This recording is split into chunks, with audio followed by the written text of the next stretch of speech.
જી જરૂરથી good afternoon. Yes, અત્યારે જોવા જાઓ તો મ્યુચ્યુઅલ ફંડના જે ડેટા આવ્યા છે એમાં આપણે ચર્ચા કરીશું. તો પહેલાં તો વાત કરીએ કે મ્યુચ્યુઅલ ફંડનું જે AUM જે છે ઓવરઓલ ઇન્ડસ્ટ્રીનું, એમાં શું પરિસ્થિતિ દેખવા મળી છે આપણને. તો જોવા જઈએ તો જે ઓક્ટોબરનો જે ડેટા છે એમાં આપણે નજર કરશું તો 79 લાખ કરોડ એમાં AUM જે છે એમાં દેખવા મળ્યું હતું. જ્યારે નવેમ્બરમાં તમે જોશો ને તો 80.55 લાખ કરોડ આપણને AUM દેખવા મળ્યું છે. જ્યારે સાથે જોશો તો ડિસેમ્બરમાં તમને છે ને AUM થોડું ઘટતું દેખવા મળ્યું છે અને જાન્યુઆરીમાં તમે જોશો ત્યાં 81.1 લાખ કરોડનું AUM દેખવા મળ્યું હતું મ્યુચ્યુઅલ ફંડનું. અને અત્યારે તમે ફેબ્રુઆરીનો આંકડો દેખશો ને તો ત્યાં 82.2 લાખ કરોડનું AUM દેખવા મળ્યું છે. તો ઓવરઓલ દેખવા જાઓ તો અહીંયાથી આપણે ઓક્ટોબરથી લઈને ફેબ્રુઆરી સુધીની આપણે કમ્પેર કરીએ ને તો સૌથી હાઈએસ્ટ અત્યારે ફેબ્રુઆરીમાં AUM એમાં દેખવા મળ્યું છે મ્યુચ્યુઅલ ફંડનું. તો ઓવરઓલ દેખવા જાઓ તો AUMમાં સારો એવો વધારો દેખવા મળ્યો છે.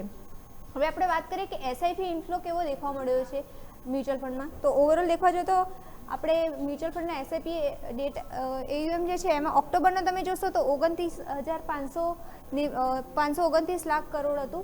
જે અત્યારે જોશો નવેમ્બરમાં અને ઓક્ટોબરમાં સરખો રહ્યો હતો SIP ઇન્ફ્લો. જ્યારે ડિસેમ્બરમાં તમે જોશો તો સારી એવી તેજી દેખવા મળી હતી. 29,445 હતું જે વધીને 31,000ની આસપાસ જોવા મળ્યું હતું. અને એમાં જાન્યુઆરીમાં અને ડિસેમ્બરમાં તમે જોશો તો બંનેમાં સરખો જ જોવા મળ્યો હતો SIP ઇન્ફ્લો. પણ તમે જોશો જાન્યુઆરીથી જ ફેબ્રુઆરીમાં તમે જોશો ને તો SIP ઇન્ફ્લો સારો એવો ઘટ્યો છે. 31,000 જે હતું જે ઘટીને અત્યારે 29,000ની આસપાસ જોવા મળ્યું છે ફેબ્રુઆરીના આંકડામાં. તો SIP ઇન્ફ્લો જે છે એ ક્યાંક ને ક્યાંક ઘટતો દેખવા મળી રહ્યો છે આપણને.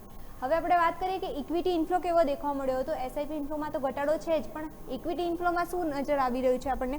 તો ઓક્ટોબરમાં જે જોવા જઈએ ને તો 24,600ની આસપાસ હતો ઇક્વિટી ઇન્ફ્લો, જે વધ્યો હતો નવેમ્બરમાં 29,800ની આસપાસ જોવા મળ્યો હતો આપણને. જે ડિસેમ્બરમાં ફરીથી ઘટ્યો 28,300ની આસપાસ જોવા મળ્યો. જ્યારે જાન્યુઆરીમાં ફરીથી ઘટીને 24,000ની આસપાસ જોવા મળ્યો. તો જાન્યુઆરીની કમ્પેરમાં ફેબ્રુઆરીમાં નજીરો વધારો દેખવા મળ્યો છે. 25,965 કરોડનો વધારો જોવા મળ્યો છે ઇક્વિટી ઇન્ફ્લોમાં. તો ઓવરઓલ દેખવા જાઓ તો આપણને SIP ઇન્ફ્લોમાં તો ઘટાડો દેખવા મળ્યો છે, પણ ઇક્વિટી ઇન્ફ્લોમાં છે ને ક્યાંક થોડો એવો વધારો દેખવા મળ્યો છે આપણને. હવે આપણે વાત કરીએ ગોલ્ડ ETFની. આપણે લાસ્ટ ટાઈમ જોયું હતું ગોલ્ડ ETFમાં સારો એવો વધારો દેખવા મળ્યો હતો. તો અત્યારે હવે ફેબ્રુઆરીમાં શું છે એ આપણે જોઈએ. નવેમ્બરમાં જોશો ને તો સારો એવો ઘટાડો મીન્સ કે 3,742 કરોડની આસપાસ દેખવા મળ્યો હતો ગોલ્ડ ETFનો ઇન્ફ્લો. હવે પછી ડિસેમ્બર તરફ નજર કરશો, ડિસેમ્બરમાં થોડો વધારો જોવા મળ્યો. 11,646 કરોડનો દેખવા મળ્યો હતો ગોલ્ડ ETF ઇન્ફ્લો. પછી ડિસેમ્બરની કમ્પેરમાં જાન્યુઆરીમાં તમે જોશો ને તો સારો એવો વધારો દેખવા મળ્યો.